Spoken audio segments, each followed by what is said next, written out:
Thanks, Rob. This is Susan Patrick. I'm the President and CEO for iNACOL. I want to welcome everybody to today's iNACOL webinar on E-rate basics for all of us in the field of K-12 education that are working to provide advocacy and policy. This is a thrilling time to be working on improving E-rate. As far as the webinar goes, I just want to walk you through on the left side of the screen. There is a button for our presenters to talk. It is a toggle on and off switch. If you go just below that, there's a place where all of the participants are listed. You can scroll down the bar and see who's participating, as well as the little icons for raising your hand if you have a question. We will be stopping at various points throughout the presentations after each speaker and making time for questions. The chat room in the bottom left-hand corner, we'd like to encourage everyone in the audience throughout the webinar to make comments, raise questions if you have them, point to resources in the field. We always have a lot of activity in the chat room.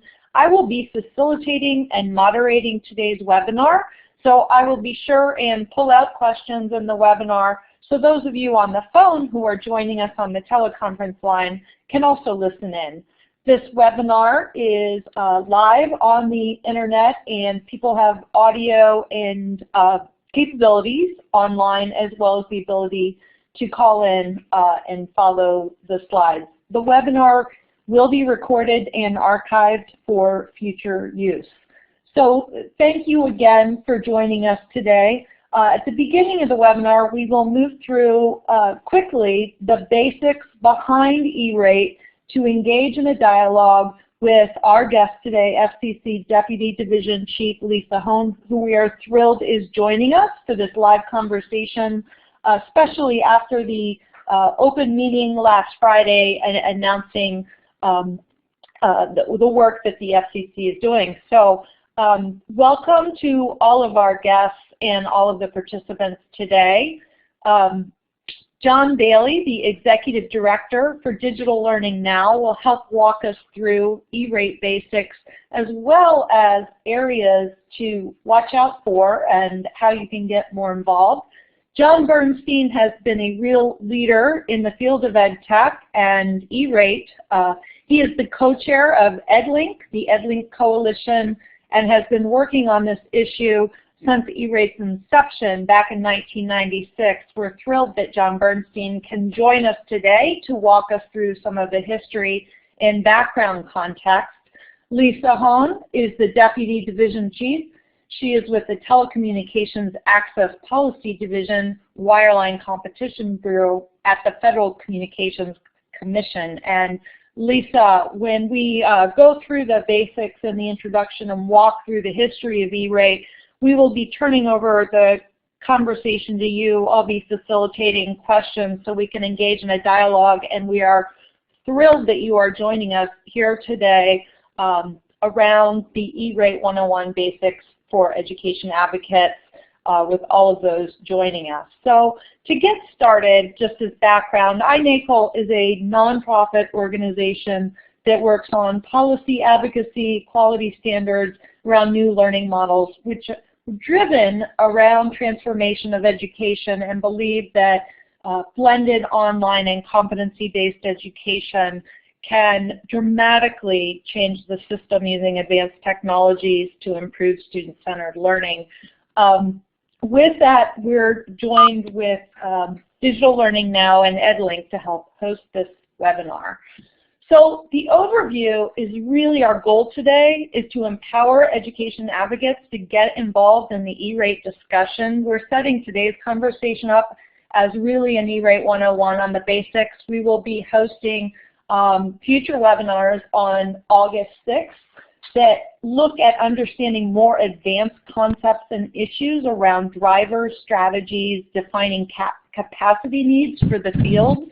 And so this is the first of a series.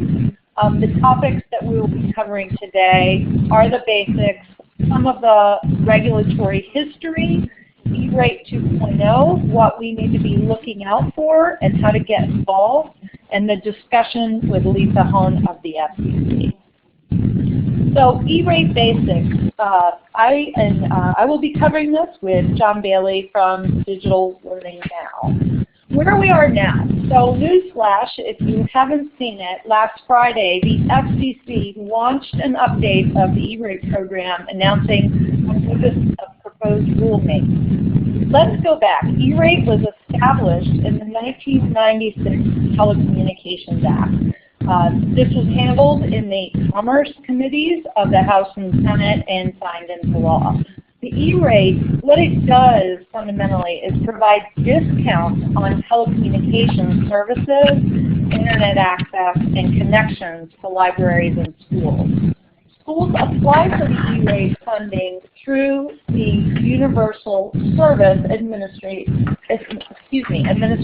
Company. Let's explore this a little further.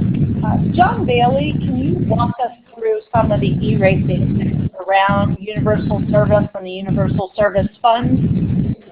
Sure, great. Thanks everyone for joining us today. This is it's easy to capture it nicely. It's a real exciting time, not just to be in digital learning, but I think to have the opportunity to take the E-rate program, which has been so successful in connecting schools, and really sort of help the FCC think through what a modernized and reformed program would look like. As Susan was saying, that the E-rate is part of a collection of programs, actually, that is part of the Universal Service Fund, which in turn is administered by a nonprofit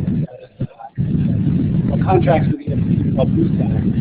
It's also important to kind of realize that how this is funded. We won't dive into the details of this too much today, but it's important to sort of understand the policy that Universal Service Fund isn't funded out of general tax revenues, but it's through a contribution fee system in which some telecommunications carriers have a fee that is charged to them. Often that has been passed down to consumers, and then that helps raise revenue that has been distributed out through the various universal service programs, including the E-rate. What does the E-rate fund? Well, it provides more than $2 billion in annual discounts to help schools and libraries, both public schools as well as private schools, obtain communications and internet access. The discounts range anywhere from 20% to 90%. And schools and libraries can apply on their own, or they can apply as part of consortia. Eligible services and the prioritization, the FCC, in terms of trying to help tier the eligible services, and one of the challenges, and this is leading up to some of the need for reform, is that the amount of funds being requested of the program always exceed the amount of funds they have available to give out to schools and libraries in the form of discounts. And so as a result, they've had to come up with both a list of eligible services as well as sort of tiered priorities to help fund a certain set of technologies first, and then a second set if there's funds remaining. The first priority is priority one is telecommunication services, telecommunications, and internet access. So think about this as sort of the broadband and the connectivity that gets to a school. The second set of funding is really what's called internal connections, and that is basic maintenance. It's everything you would have inside of a school to take the broadband connection from the school down to the individual classrooms. Obviously, there's a little bit more complexity here, but in a very sort of overly simplified way, those are the two big priorities. These are broken down further into, I think the list of eligible services now ranges about 53 pages in terms of the FCC outlining what's eligible and what is not eligible. The application process, this is sort of a simplified version of the flow chart that GAO drafted a couple of years ago, kind of showing what the process looks like from the applicant viewpoint, from USAC, which administers the program, and then from the service providers, so from the telecom providers and others that have to respond to various types of competitive bid requests, as well as fill out different types of paperwork. Just to go over a very sort of simplified version of this process is essentially schools in the past had to create a technology plan that talked a little bit about what they would do with both the E-rate discounts, but then also what isn't funded by E-rate, the computers, the professional development, the software, the online services. What is their sort of technology plan? That is now required for priority 2 services. There's been a little bit more flexibility granted for priority 1. At that point, schools enter into an open competitive procurement cycle. They post a form, they solicit bids, and sort of engage the different type of providers. They wait 28 days. They conduct a bid evaluation with the price of the eligible services being sort of the most heavily weighted factor. They then select a provider, and then they fill out a series of forms that essentially requests the funding from USAC. They provide the vendor contract details and then show the various types of discount calculations. That in turn sort of reserves the funds in USAC for that to be dispersed later on after the provider has provided the services. And there's various types of invoices and other sort of paperwork that goes to trigger that disbursement of funds in terms of a reimbursement from USAC to the provider. And so just real quickly, moving into the sort of the next section of the Digital Learning Now, we are an organization that was launched by former governors Jeb Bush and Bob Wise. We now work with state policymakers to help them with modernizing their state regulations and creating a policy environment that really supports next generation models of learning, everything from online learning, blended learning, and better using these connectivities. And so with that, what we're going to do is turn it over to John Bernstein, who, like Susan and I, have been around in the education technology community for a number of years, but John was instrumental in sort of the early days of E-rate and could give a little sense of the historic context of the FCC regulation and E-rate, and a little bit of kind of the political environment that led to some debates and some disagreements in the early days that got resolved, and kind of what we could expect from this new opportunity to move forward.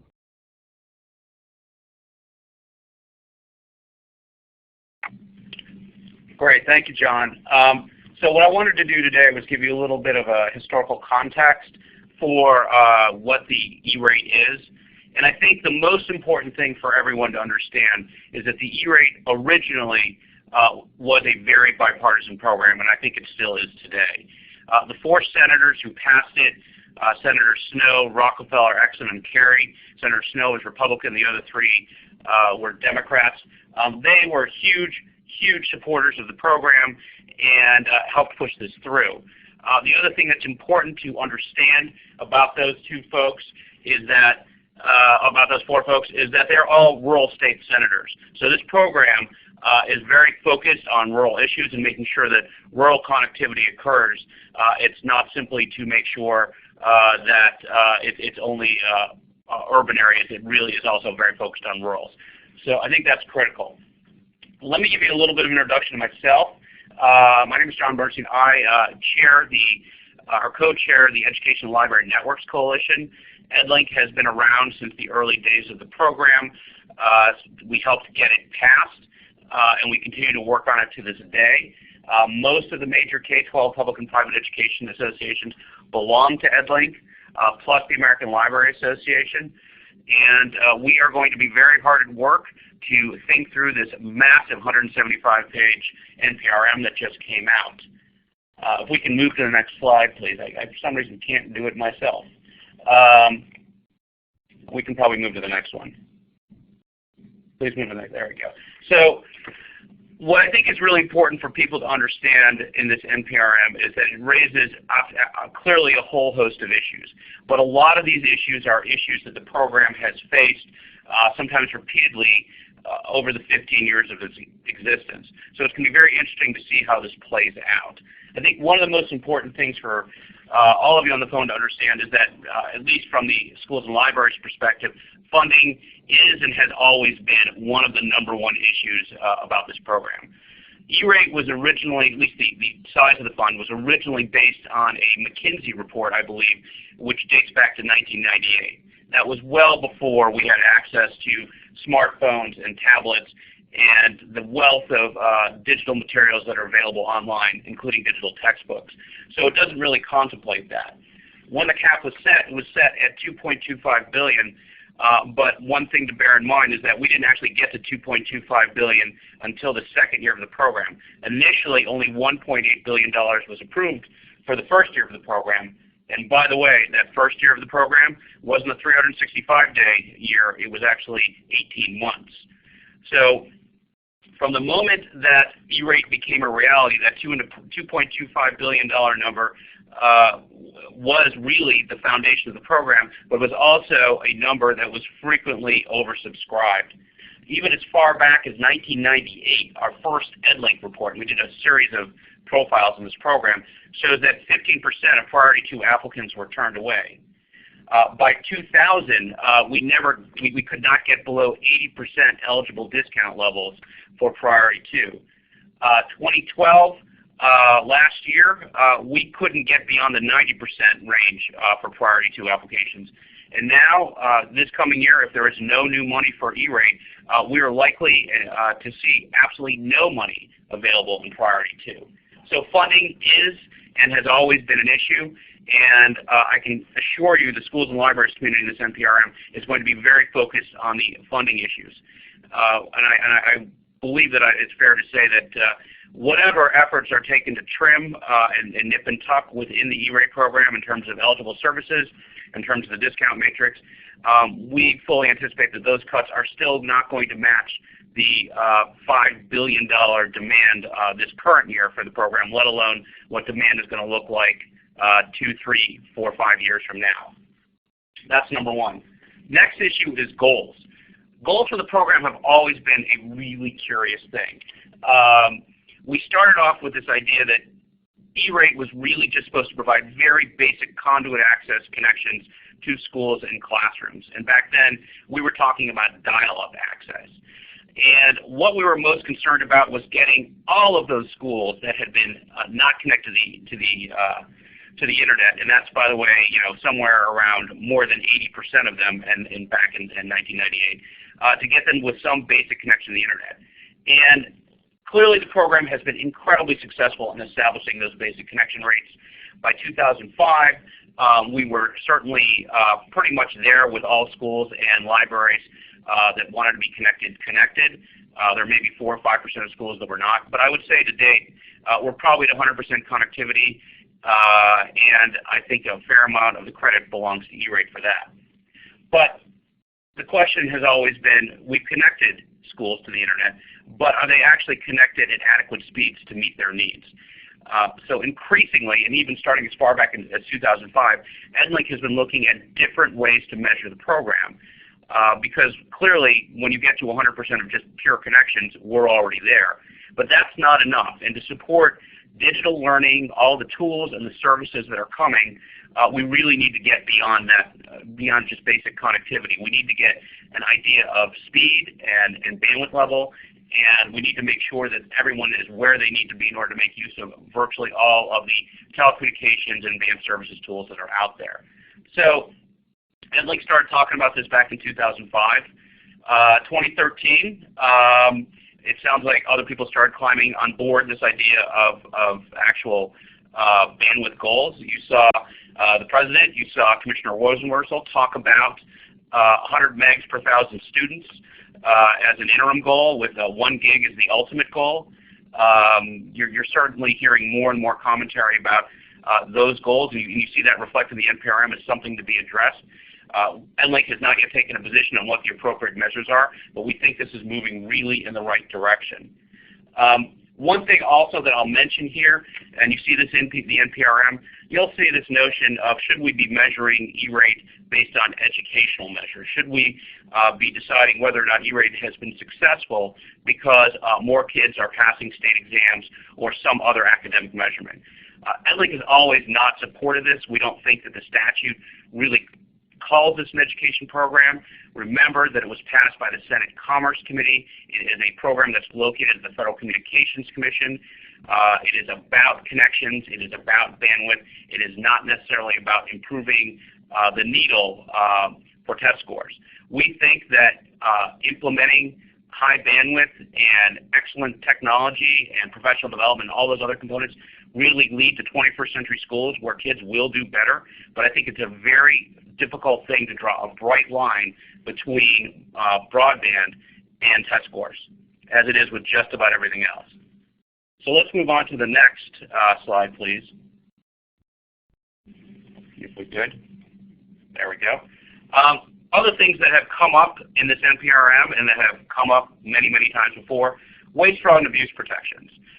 There's no question that there were some issues with waste, fraud, and abuse in the early years of the program. There are numerous examples. There were many investigations and a fair amount of very, very painful hearings that I sat through in both the House and the Senate on this. The good news is that while you can never completely stop waste, fraud, and abuse, it has been tamped down considerably by all of the steps that the Universal Service Administrative Company has made or has taken to deter waste, fraud, and abuse. Some of the things that I think are very obvious to folks who are part of the program. There's a large auditing program. There are actual site visits now to schools and libraries to make sure the equipment that was purchased is actually being installed and used. There's a whistleblower hotline, so if somebody sees something amiss, they can pick up the phone and call USAC, and they'll take a look. There have been a prosecution agreement arranged with the Department of Justice so that all the burden in investigating does not fall on the FCC. And that prosecutorial agreement has led to the debarment of a lot of bad actors. And when I say debarment, these are folks who, some of them were consultants, some of them were small-time business owners, some unfortunately were school folks, but who tried to perpetrate fraud on the program. A lot of these folks ended up in jail. A lot of these folks ended up having to pay fines. But you can be assured that all of them who were debarred are not going to be participating in the E-rate again. So that's particularly good news. Finally, there are additional steps that USAC has taken. They try to clear up a lot of things before the applications even happen, so they do what's known as ask visits out to schools and libraries to help them answer questions. I think the other thing that's important and potentially problematic to some extent is that the federal gift rules are now being applied to E-rate participants so that schools and libraries now stand where federal workers currently stand in terms of their ability to accept gifts. And that way we hope there's no unnecessary thumb on the scale for what is going to happen with the E-rate during the application process. A couple other things I'll run through quickly. The structure of the program. There have always been questions about the structure of the program. The idea that we have a discount matrix that ranges between 20 and 90% is something that has been a great issue. At the very beginning of the program, in fact, some people suggested that E-rate should be a free rate. What was ultimately decided by the FCC in conjunction with the Federal State Joint Board was that there needed to be some skin in the game for schools and libraries to value the services. So at a minimum, even the lowest discount or the highest discount schools, those are most in need, would still have to pay 10%. The question continues to arise, though, is 10% enough to value those services? That is squarely at issue, I think, within this NPRM, and it'll be curious to see how that comes out. The idea of turning the E-rate program into a pure per pupil grant program where you get a per pupil cost and there's some bump possibly for whether you're in an urban area or a rural area, that is certainly going to be something that's an issue in this NPRM. You've seen Funds for Learning propose this. You've seen Commissioner Pai propose a version of this. And I really do think that you're going to see people consider it quite heavily. There are issues with per pupil caps. There's a question as to whether or not that really works for rurals. I think a lot of these issues are going to be talked out during this upcoming NPRM process. Finally, the application process. Nobody likes it. Everybody thinks it's too hard. Everybody thinks it's too complicated. John Bailey's chart certainly shows that it is Byzantine. I will tell you that back in 1997, the first application I saw was written on a cocktail napkin, and a lot of people thought that was good enough. But of course, by 1998, when this thing was implemented, we were looking at dozens of paper forms. The good news is we've replaced the paper. We've substituted that for online. The vast majority, if not, I don't know, Lisa maybe can say, upwards of the 90s percentiles are applying online, and virtually everything goes online now. So it's a lot quicker process. Can this process be streamlined in other ways? Absolutely. Certainly we would like to see, as ed-linc, multi-year applications for Priority 1 services, for the services that are essentially monthly telephone or internet access services. We would absolutely like to see that. And we think that would make life easier. And clearly consortia have to be looked at as opportunities for streamlining this program as well.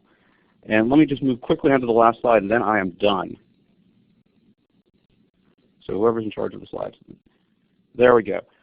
So two quick last things. One, there have always been a lot of appeals in this program. When people get rejected, they always are looking for a way to make sure they get their funding. Some of them are deserving, some of them are not. I can tell you that I spent a good 6 months doing appeals when I was at the FCC, and it is not a fun job.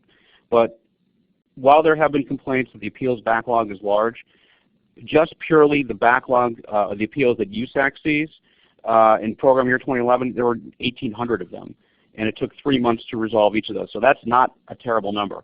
I do not know what the FCC number is, but I'm sure that it is equally as large. So appeals backlog, there's always been concerns about that. Anything that can be done to stem that, I think people would like. But it's a tough job, and having worked at the FCC, I understand there are limited resources to address every single appeal that gets filed. Lastly, there have always been discussion about services. Every year there's an eligible services list that's posted. It contains some new services. It contains restrictions on old services.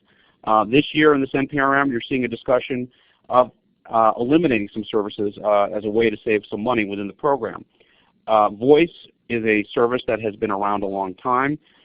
In fact, the original Communications Act talked about universal service as a residential voice program. And essentially, E-rate, when it was passed in 1996, is an extension of universal service. So voice is a core component.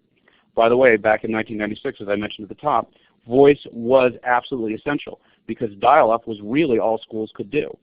So at this point, there's a question on the table as to whether voice should continue to be eligible, whether that's a way to save money within the program, because we really ought to be focusing on broadband in any case. There is a counter-argument that schools really depend on this, that there are safety concerns about having voice access within classrooms and outside of or on the school grounds. So I think there's going to be a big fight over voice, and we'll have to see how that ends up. With that, I will stop and turn this back over to better experts than I. Thanks, John. This is Susan, and we have one question for you. Is ed-linc collaborating with other large stakeholder groups such as SICA, ISTE, COSN, others to develop their comments to the NPRM? Excellent question. COSN is actually a member, and I do work for COSN. I do represent COSN, so they're actually a member of ed-linc. We have been conducting outreach and have been attending the meetings held by a variety of organizations, including the Alliance. I have been in regular contact with the State E-rate Coordinators Association, and in fact have even spoken with civil rights groups as of today.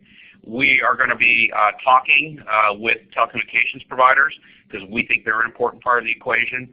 So yes, we are talking to anybody who's interested in E-rate and trying to work through what's in this NPRM and what everyone's priorities should be. Thanks. And we had a good comment by Deborah Creighton in the chat room here. As the NPRM pointed out, while the major forms are online, 470, 471, 486, there are many processes requiring applicant submissions that are not automated. Form 500, service substitution, invoice deadline extension requests, etc., just to name a few. The systems that were designed in 1997 were state-of-the-art then. While some of the systems have been updated, most have not. The FCC and USAC both recognize the need for major IT modernization effort that is very much supported by a wide range of stakeholders. So appreciate that comment, Deborah, very much. Any other questions, feel free to type them in the chat room. I had one come up that I'm going to hold until our conversation starts with Lisa. And certainly a lot has changed since 1996, including the technology. I want to thank you, John Bernstein, for that great overview on the history and some key issues that have emerged.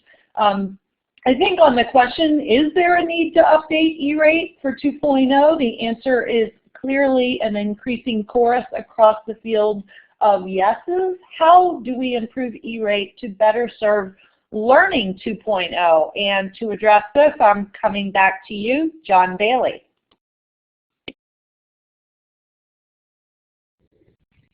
Great, thanks so much. So there's, I mean, just to kind of help set the backdrop a little bit for what is creating the demand to dramatically kind of rethink what an E-rate program should look like today to support the types of technologies we have today, as well as the education reforms that are being put in place around the country. And I think there are sort of three big drivers here. There is with the Common Core, there's a whole retooling of schools with their curriculum, with content, and with resources, and also preparing for the new Common Core assessments, PARC and Smarter Balance among them, but there are some other ones too that are all being administered online. And I think what a lot of schools are finding out is that it's one thing to have students periodically throughout the day access an online resource, but it's a whole entire other scenario when you have literally dozens, if not hundreds of schools all accessing the network at the same time to take a really kind of robust assessment the way the PARC and Smarter Balance are developing. And that in turn can crash the network. And so there's an urgent need to help equip schools with the connectivity that allows them to help accelerate their transition to Common Core and to prepare for these Common Core assessments. Digital learning generally, and this is really looking at the ways that data is personalizing education, the new tools and content and resources and services that so many Silicon Valley entrepreneurs and a lot of teacher entrepreneurs are creating for students and teachers, all require pretty robust broadband speeds in order to have a great user experience and to really access those resources. And then finally, you have blended in online learning, which was very much sort of a fringe activity at the time that the E-rate was introduced. But now we have a scenario where you have over 30 states that have state virtual schools. There are more and more states on a daily basis that are passing online course choice laws, and schools that are embracing blended learning as part of the administration's Race to the Top District competition, as part of the Gates Foundation Next Generation Learning Challenges grants, and it's just part of their everyday sort of practice in which there is an assumption of the school model that students will be doing schoolwork using online resources at home or any place really that they can access those resources using broadband connectivity. And so as a result, you have learning models that are changing, that are putting a little bit of pressure and challenging the E-rate structure as it currently exists. And so huge broadband needs, as well as a need for rethinking kind of what does schools and learning looks like in the 21st century. And then there are just general questions too that I think John was talking about a little bit with the fraud, waste, and abuse. Can the program be strengthened in a way to help create better incentives for the use of the funds? Can the process be simplified and streamlined? The GAO flowchart really is a very simplified process description for this. When I talk to schools or libraries, this sounds like by far it's the most complicated program that they face every year, and that is in the face of programs that are dramatically larger in terms of Title I and a lot of other sort of federal programs and state programs. And so there's just this sort of spirit right now of how can we reform the program to make it simpler and easier for schools and for libraries to complete. And then there's also, what John mentioned too, that just this continuous sort of debate and discussion about what should the program support in terms of services, for whom should it support it, particularly along that scale in terms of relative wealth or poverty, and for how much, meaning how generous of a discount structure versus how much skin in the game should the applicant have.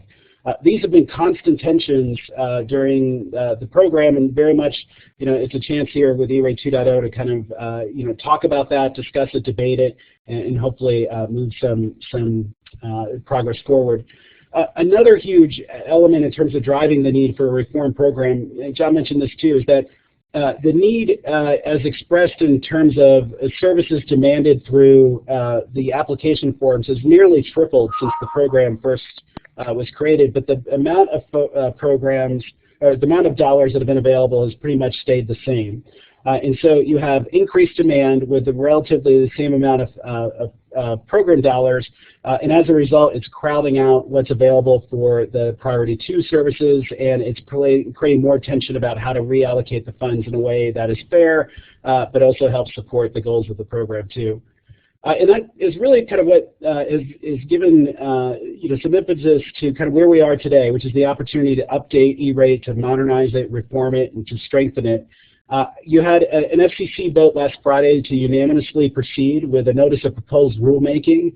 Notice of Proposed Rulemaking is just sort of our Washington, D.C. talk for a document that asks a whole series of questions. And the FCC is very curious and asked what two colleagues told me yesterday, two E-rate experts told me they counted up about over 600 different questions in the Nprm. Everything from the goals to the eligible services to how the services should be allocated, and that is all part of this Nprm process. There are three different goals as part of the Nprm. The first is increasing broadband capacity. We'll talk about that in a second. Cost-effective purchasing and streamlining the program administration. The process for this is very different than what the normal public comment process is for a lot of executive branch agencies. So I know many folks are used to replying to comments as part of their state agencies or as part of the U.S. Department of Education when they do an update on Title I regulations. The FCC actually has a pretty cool process, and what they do is they release this Nprm. They ask for comments on one or all of the different questions that they ask. Those comments are due on September 16th, and then there is this neat process called the reply comment. And that is where John Bailey can introduce a comment and John Bernstein can introduce a reply comment saying he either agrees with John Bailey or he disagrees with John Bailey, and here's the reason why. And the FCC essentially gets to see the debate play out in real time in terms of the ideas that are proposed and the ideas that are opposed in many ways. From there is a final rule that is developed by the FCC. They can then in turn put it back out as an Nprm for comment, or they could take it to a vote and make the rule kind of final. I think Lisa will walk us through a little bit of what that looks like. Just borrowing from the E-rate fact sheet that came out of the Friday meeting, there are three broad goals that the FCC is sort of looking for comment and your thoughts and opinions on. The first is increased broadband capacity, and this is everything from simplifying the rules and fiber deployment to figuring out the prioritization of new funding for fiber deployment and for broadband capacity, phasing out support for eligible services for sort of previous generation technologies, things like pagers and basic telephone services, and also allocating the funding on a simplified per student basis. John mentioned this before, and there's some, as with all policy reforms, there's some strengths to that and there's some weaknesses, and the FCC wants to hear arguments for both. There's cost-effective purchasing, which is, when you have limited amount of dollars to allocate, what are ways to create incentives for consortium purchasing so that you're driving down prices? How do you do bulk buying with the types of services that would be purchased underneath an E-rate program? And how do you increase transparency on how E-rate dollars are spent? And do that in sort of a more modern way. Do it through less paper forms and more online.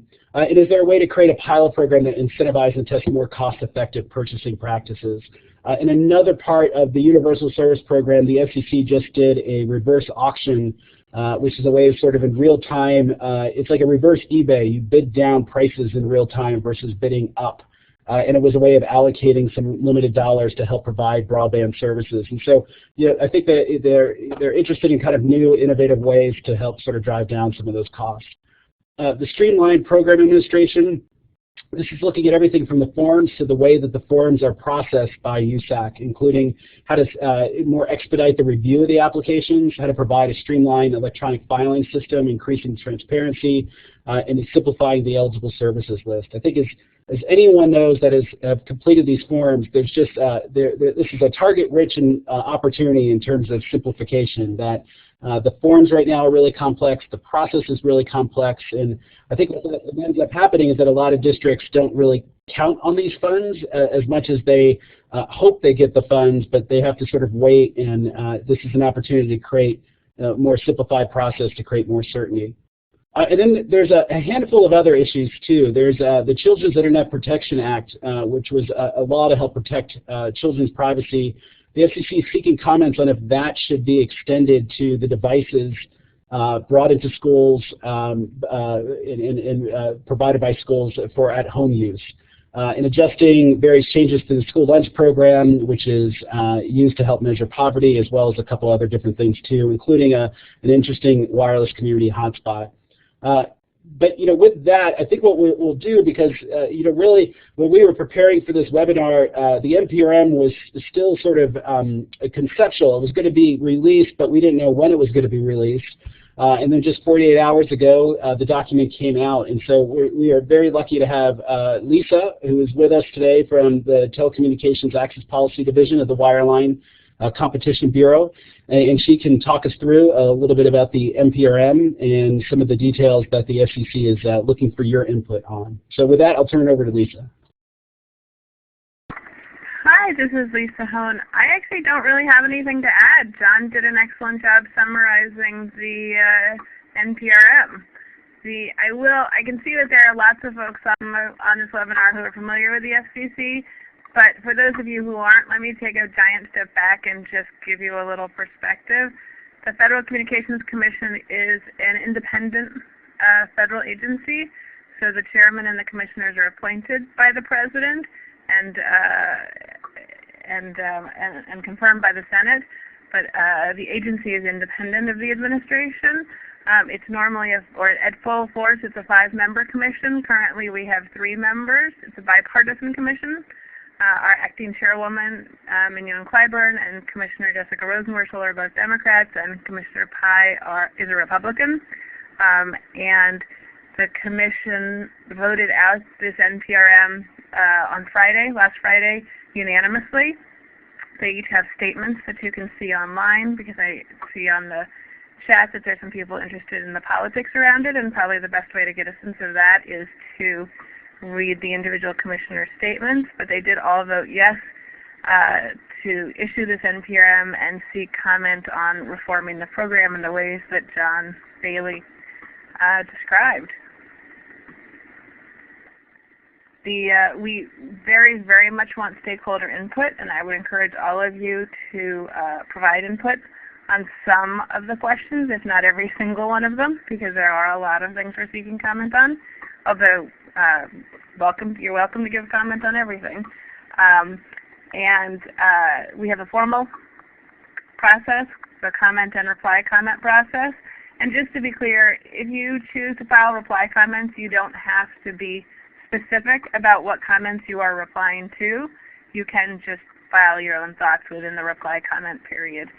It is interesting for the commission and for staff to see the give and take among commenters, but don't feel like that's an absolute requirement to file something within the reply comment period. And we also, this is what's called a disclose but permit proceeding. So we do what are called ex parte communications, so non-written verbal, essentially meetings with stakeholders. But then the stakeholders are required to file an ex parte notice with our secretary and in our docket describing those meetings, so that commenters and would-be commenters can see what conversations are going on at the commission with folks interested in weighing in on the NPRM. I can see Erin Bendeley is asking about the fact sheet. All of this is available on our website at www.fcc.gov. And look, Maria even put it up already. Thanks. Does anybody have questions for me? Yeah, absolutely, Lisa. Thank you for that background. And we have some questions coming in for you. I've got 2 keyed up right now and hope others will come into the chat room. Russ Altenberg asked, how aligned are the FCC commissioners for reform? Can you talk more about any or the anticipated opposition to the NPRM?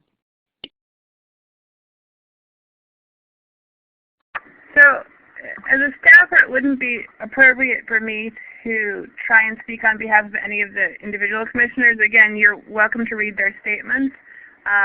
All of the commissioners supported the NPRM and appeared to support the general goal of modernizing the E-rate program. I think John Bernstein pointed out that Commissioner Pai is particularly interested in the question of per student allocation.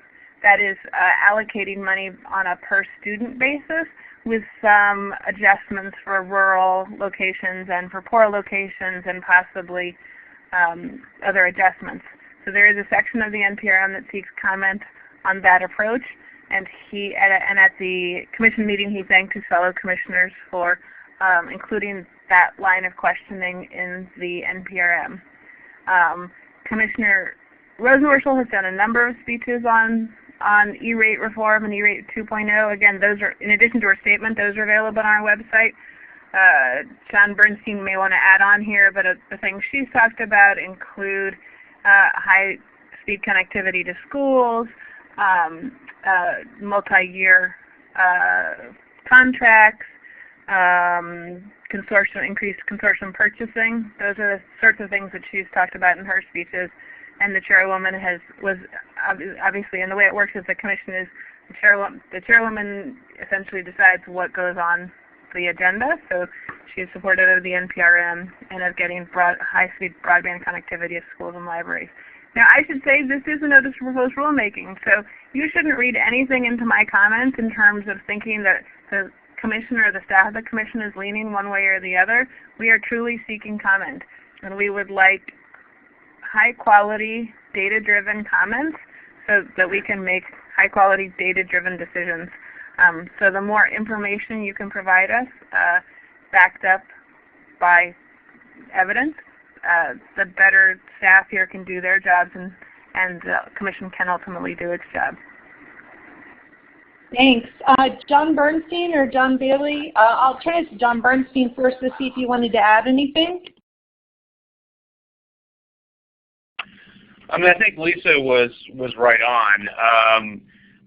From my perspective, the most important thing that came out of Friday, outside of the NPRM, is the fact that all three commissioners voted for it, Democrats and Republicans. Again, this is a bipartisan thing. And the conversation, which by the way was not the conversation necessarily back in 1996 in Congress, is that the E-rate is a success story. And the question is about how do we make E-rate better, not how do we end E-rate. I think everyone, whether you're a Democrat or Republican commissioner, agrees that there's some changes that need to be made to the program to improve it, to modernize it and bring it up to date. The fault lines are going to be in a lot of different places. Commissioner Rosenworcel has pushed for goals. Commissioner Pai is concerned about goals as looking like a federal mandate. Commissioner Pai has expressed concerns about doing anything that would increase the amount of money in the program, thinking that it can live within its means. You've seen Commissioner Rosenworcel and some of her statements indicate the need for more funding for the program. So that's going to be a fault line. And the other thing you have to bear in mind is we're talking about three commissioners right now. By the time this comment period closes, you may very well have a new chair. President Obama has nominated Tom Wheeler to be the chair, and you may have another Republican commissioner. So those personalities and their interests are going to have to be factored in. But I think that the conversation is proceeding in a really good fashion. They are talking about the value of the program, how do we make the best use of the program, and how do we move it forward. And I expect that that conversation in its very civil tone will continue, and that hopefully within a relatively short order we will actually have an E-rate 2.0. Yeah, maybe just to add a couple points, just to underscore a couple things that John said. As someone who was around during the first round of E-rate battles in the 90s, and then various types of ways that politically this became under some issues of debate at various points in its history. I think the most significant thing is that you had three FCC commissioners over the last 2 months put out plans for reforming the program, and to John's point, not sort of ending it. And that is a positive sign. I think the issues are going to be, the debate isn't about reforming it or not reforming it, but how to reform it. And this very much mirrors the debate we're having in the broader education space about, it's not should we reform No Child Left Behind, but what's the best way to reform it. And John covered, I think, a bunch of those kind of fault lines that we'll see some conversation and debate around in terms of how the funds should be allocated, what services should be covered, what services should not be covered. if there is an increase in the size of the fund, where do those additional dollars come from? And that's a particularly sort of sensitive topic that is bigger than just E-rate, but is one that would have to be sort of tackled by the Commission. And I think there's going to be some other sort of tricky things too. The FCC tried a mobile learning pilot. I think it was about 2 years ago, and I think that is up for consideration about how that should be extended or not extended as part of this. The issues that I think we were talking a little bit about with online learning and blended learning creates a lot of challenges for the program, and that's going to be one that will have to be wrestled with as well. But the great thing about this is that this is a very sort of open process that Lisa outlined in terms of the chance for you to literally be able to provide comments on your thoughts, ideas, and opinions and arguments for and against to kind of help inform and influence the way that the FCC considers this and thinks about this. Thanks, John. John and yeah, and let me go ahead. Sorry, this is Lisa. Let me mention one thing that I don't think hasn't really come up is that in terms of proposing to make sure that schools and libraries have access to high-speed connectivity to and within their facilities, the Nprm seeks comment on speed targets, and particularly on some speed targets that the State Education Technology Directors Association has proposed, which line up with what President Obama has proposed in the Connect Ed initiative. So I would also call people's attention to that issue.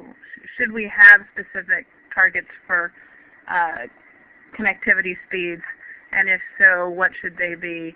And as I said, the State Education Technology Directors Association has done some great work around this. There's been some work done with respect to libraries, but less with respect to libraries. And then there's associated questions around broadband performance, so things like jitter and latency. And so we seek comment on performance measurements. Great. That's a great point to bring up too.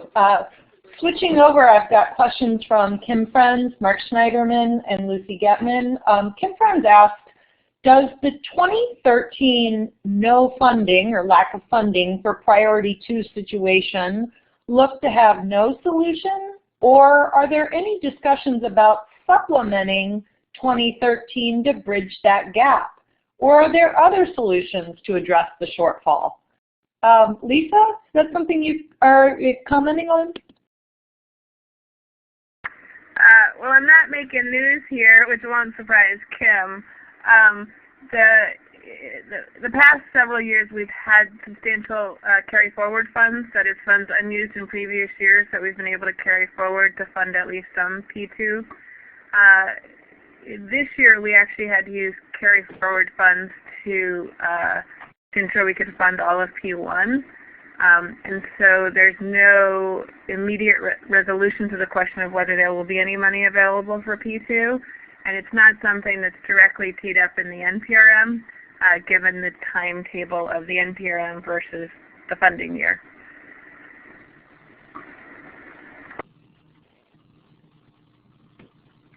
I don't know if John or John, you have any other comments on that, or I'll move to the next question.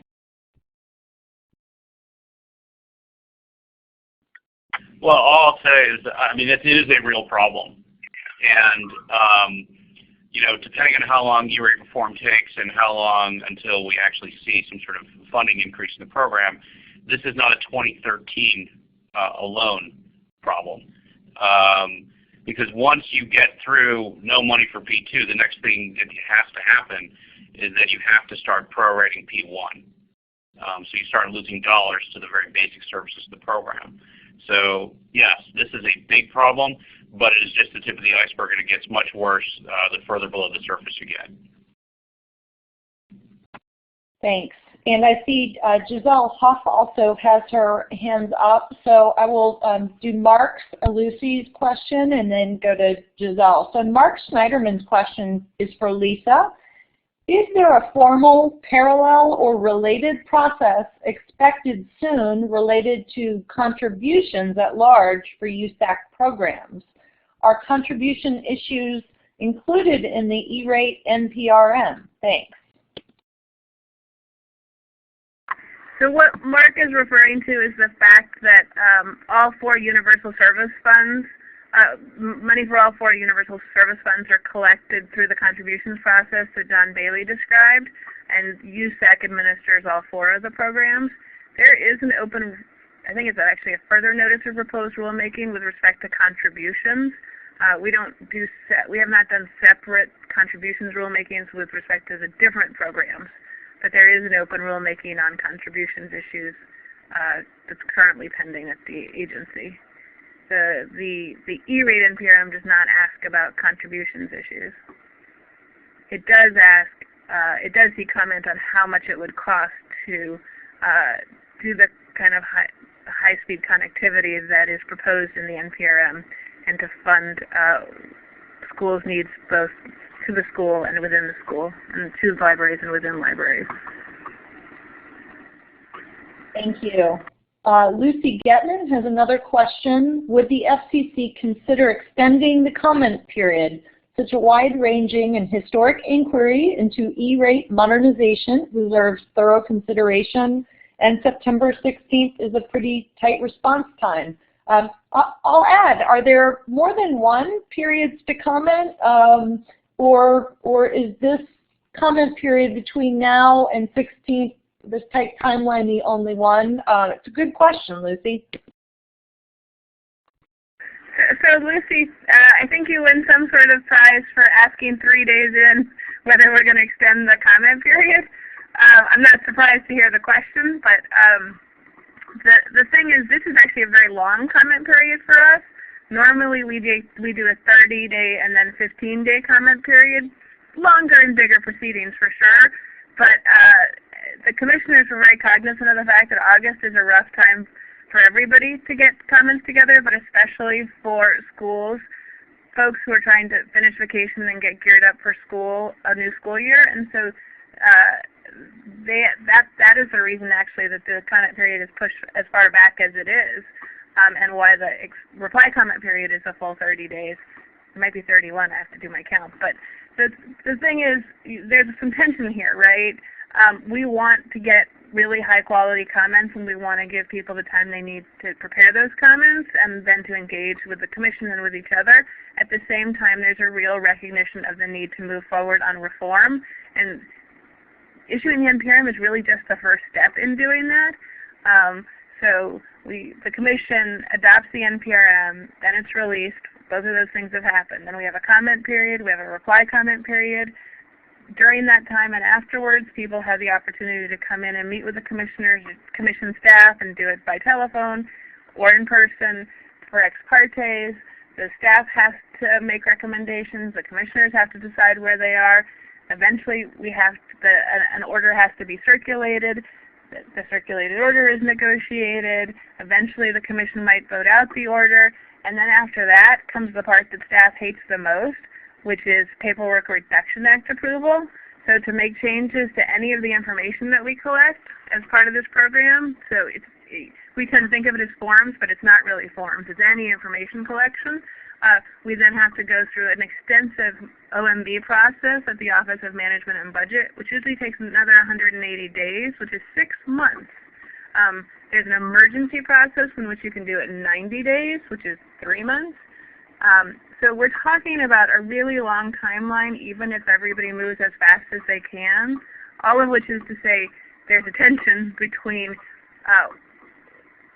3 commissioners who want to move forward as quickly as possible and lots of stakeholders who want that too, and wanting to get the best quality comments and product that we can get.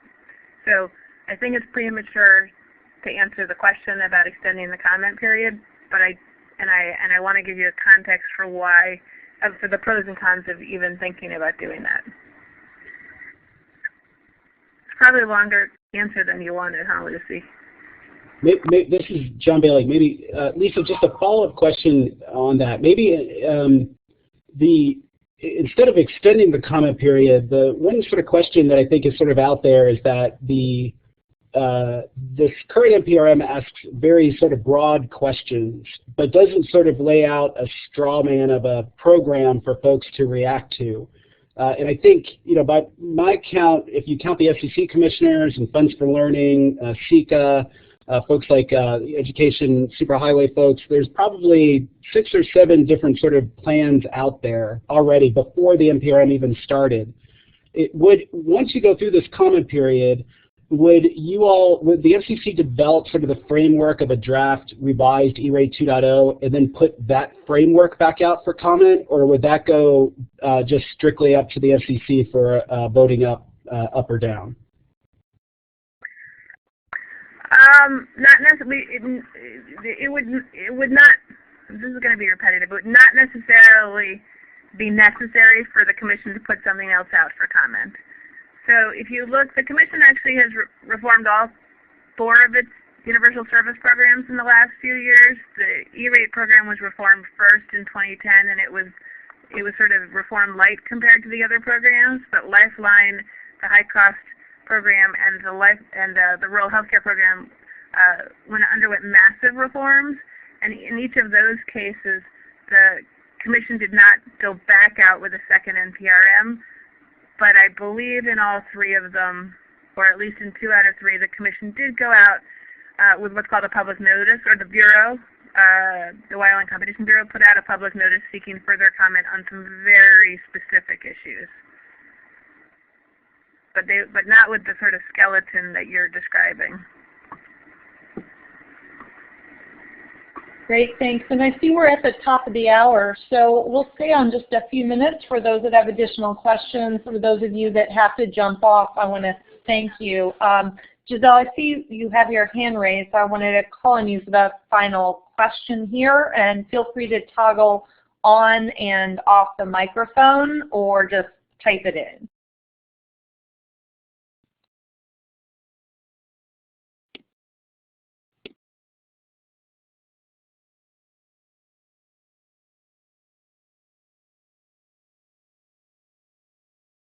Okay, with that, I want to thank everybody for joining this and let you know this is the first of a series on advanced E-rate that will be taking place. And I especially want to thank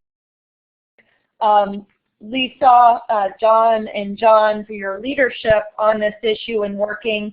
We'll be working together and happy to coordinate and help share information and resources across the field.